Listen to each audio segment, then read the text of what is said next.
the Lord's command, a man of God from Judah went to Bethel, and he arrived there just as Jeroboam was approaching the altar to offer a sacrifice. Then, at the Lord's command, he shouted, "Oh, altar, altar!" This is what the Lord says. A child named Josiah will be born into the dynasty of David. On you, he will sacrifice the priest from the pagan shrines who come here to burn incense, and human bones will be burned on you. That same day, the man of God gave a sign to prove this message, and he said, "The Lord has promised to give this sign. This altar will split apart, and its ashes will be poured out on the ground." King Jeroboam was very angry with the man of God for speaking against the altar. So he pointed at the man and shouted, "Seize that man!" But instantly the king's hand became paralyzed in that position, and he couldn't pull it back. At the same time, a wide crack appeared in the altar, and the ashes poured out, just as the man of God had predicted in his message from the Lord. The king cried out to the man of God, "Please ask the Lord your God to restore my hand again."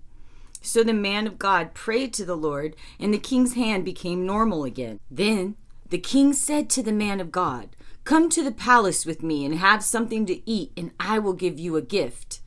But the man of God said to the king, "Even if you gave me half of everything you own, I would not go with you. I would not eat any food or drink any water in this place. For the Lord gave me this command: you must not eat any food or drink any water while you are there, and do not return to Judah by the same way you came." So he left Bethel and went home another way. As it happened, there was an old prophet living in Bethel, and his sons came home and told him what the man of God had done in Bethel. As it happened, there was an old prophet living in Bethel, and his sons came home and told him what the man of God had done in Bethel that day. They also told him what he had said to the king. The old prophet asked them, "Which way did he go?" So they told their father which road the man of God had taken. "Quick, saddle the donkey," the old man said. And when they had saddled the donkey for him, he rode after the man of God and found him sitting under an oak tree. The old prophet asked him, "Are you the man of God who came from Judah?" "Yes," he replied, "I am." Then he said to the man of God, "Come home with me and eat some food." "No, I cannot," he replied. "I am not allowed to eat any food or drink any water here in this place.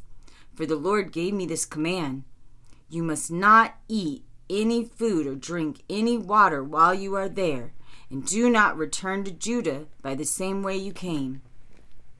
But the old prophet answered, "I am a prophet too, just as you are. And an angel gave me this message from the Lord: bring him home with you and give him food to eat and water to drink." But the old man was lying to him. So they went back together, and the man of God ate some food and drank some water at the prophet's home. Then, while they were sitting at the table, a message from the Lord came to the old prophet. He cried out to the man of God from Judah, "This is what the Lord says: you have defiled the Lord's message and have disobeyed the command the Lord your God gave you. You came back to this place and ate food and drank water where he told you not to eat or drink. Because of this, your body will not be buried in the grave of your ancestors."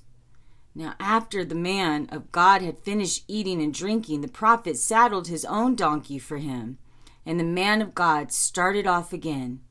As he was traveling along, a lion came out and killed him. His body laid there on the road with the donkey and the lion standing beside it. people came by and saw the body lying in the road and the lion standing beside it. And they went and reported it in Bethel, where the old prophet lived. When the old prophet heard the report, he said, "It is the man of God who disobeyed the Lord's command. The Lord has fulfilled his word by causing the lion to attack and kill him." Then the prophet said to his sons, "Saddle a donkey for me." So they saddled a donkey, and he went out and found the body lying in the road.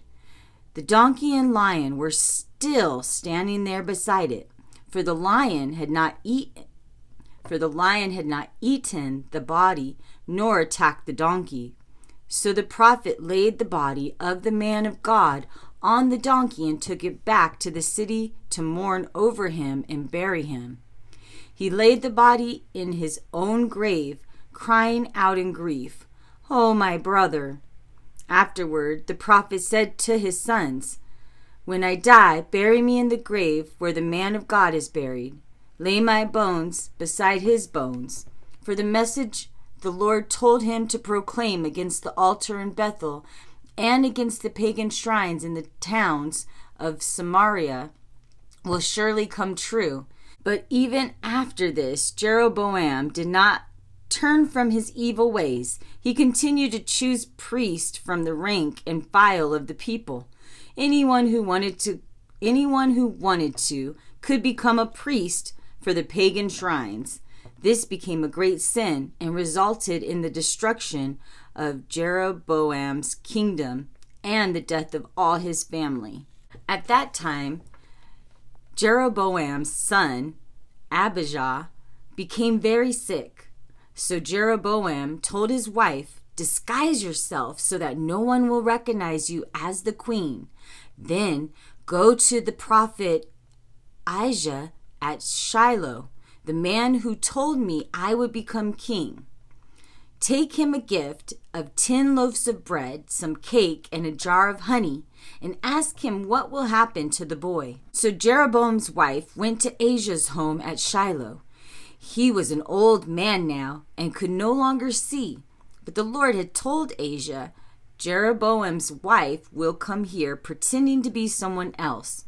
She will ask you about her son, for he is very sick. You must give her the answer I give you." So when Ahijah heard her footsteps at the door, he called out, "Come in, wife of Jeroboam. Why are you pretending to be someone else?" Then he told her, "I have bad news for you. Give your husband Jeroboam this message from the Lord, the God of Israel. I promoted you from the ranks of the common people and made you ruler over my people Israel. I ripped the kingdom away from the family of David and gave it to you. But you have not been like my servant David, who obeyed my commands and followed me with all his heart and always did whatever I wanted him to do. You have done more evil than all who lived before you. You have made other gods and have made me furious with your gold calves. And since you have turned your back on me, I will bring disaster on you and your dynasty and kill all your sons, slave or free alike. I will burn up your royal dynasty as one burns up trash until it is all gone. I, the Lord, vow that the members of your family who die in the city will be eaten by dogs, and those who die in the field will be eaten by vultures." Then Ahijah said to Jeroboam's wife, "Go on home, and when you enter the city, the child will die. All Israel will mourn for him and bury him. He is the only member of your family who will have a proper burial.